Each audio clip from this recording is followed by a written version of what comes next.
My starting point when it comes to the consideration of any issue relating to free speech is my passionate belief that the second most precious thing in life is the right to express yourself freely. The most precious thing in life, I think, is food in your mouth, and the third most precious is a roof over your head. But a fixture for me in the number 2 slot is free expression, just below the need to sustain life itself. That is because I have enjoyed free expression in this country all my professional life and fully expect to continue to do so. Personally, I suspect highly unlikely to be arrested for whatever laws exist to contain free expression because of the undoubtedly privileged position that is afforded to those of a high public profile. So my concerns are less for myself and more for those more vulnerable because of their lower profile. Like the man arrested in Oxford for calling a police horse gay, or the teenager arrested for calling the Church of Scientology a cult, or the cafe owner arrested for displaying passages from the Bible on a TV screen.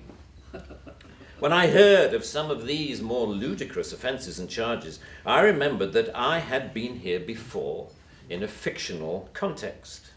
I once did a show called Not the 9 O'Clock News some years ago, and we did a sketch where Griff Rhys-Jones played Constable Savage, a manifestly racist police officer to whom I, as his station commander, is giving a dressing down for arresting a black man on a whole string of ridiculous, trumped-up and ludicrous charges.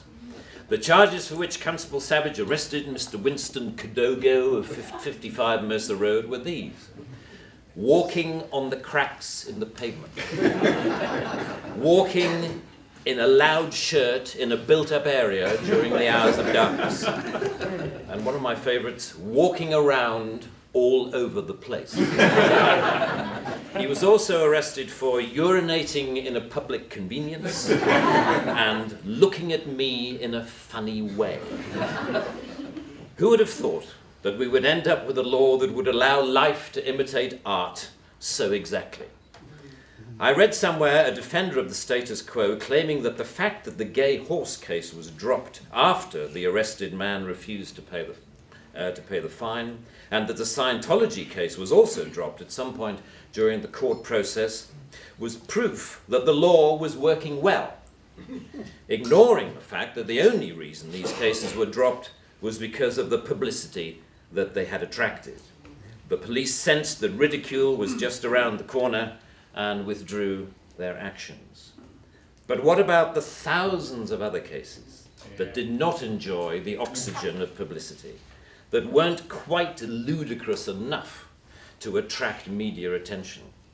Even for those actions that were withdrawn, people were arrested, questioned, taken to court, and then released. You know, that isn't a law working properly. That is censoriousness of the most intimidating kind, guaranteed to have, as Lord Dear says, a chilling effect on free expression and free protest.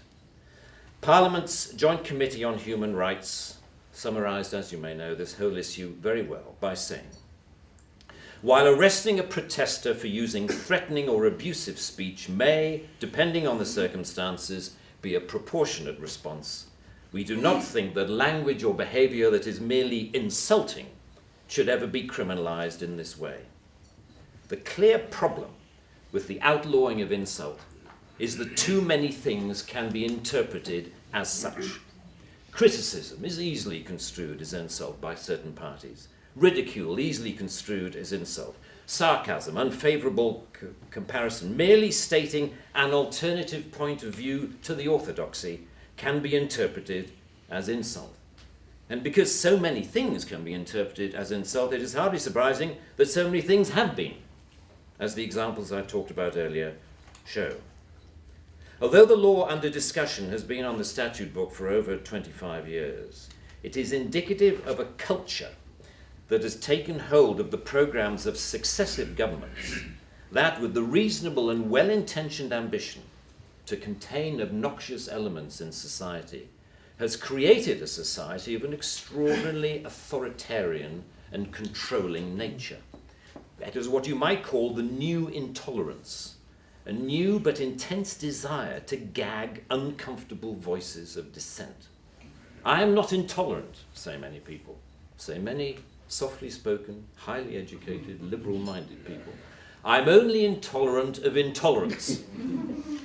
And people tend to nod sagely and say, oh yes, wise words, wise words. And yet if you think about this supposedly inarguable statement for longer than 5 seconds, you realize that all it is advocating is the replacement of one kind of intolerance with another, which to me doesn't represent any kind of progress at all.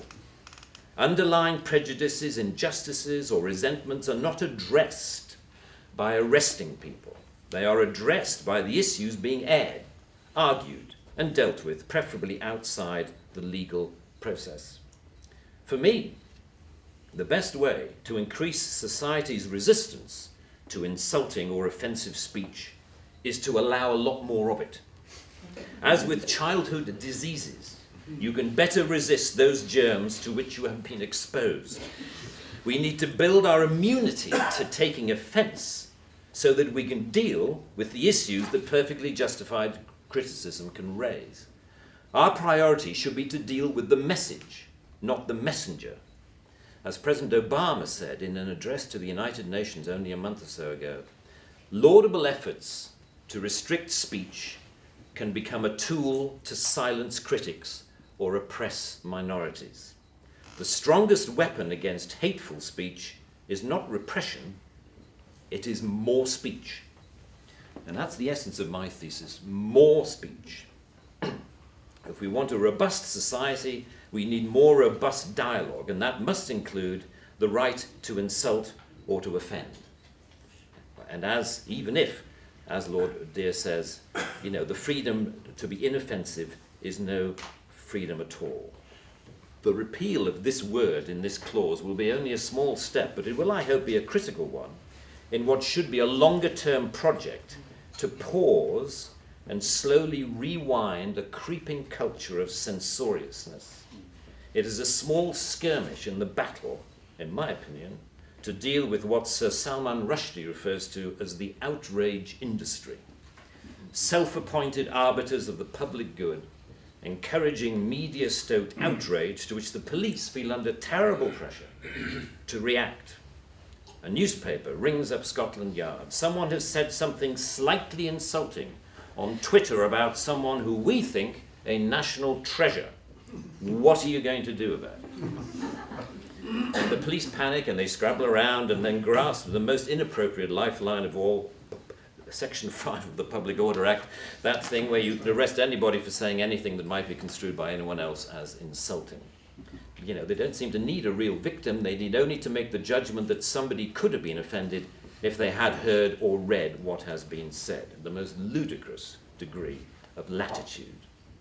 The storms that surround Twitter and Facebook comment have raised some fascinating issues about free speech, which we haven't really yet come to terms with.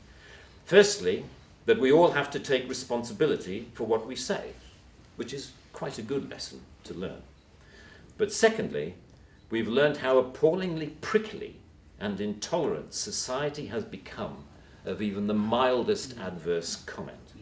The law should not be aiding and abetting this new intolerance.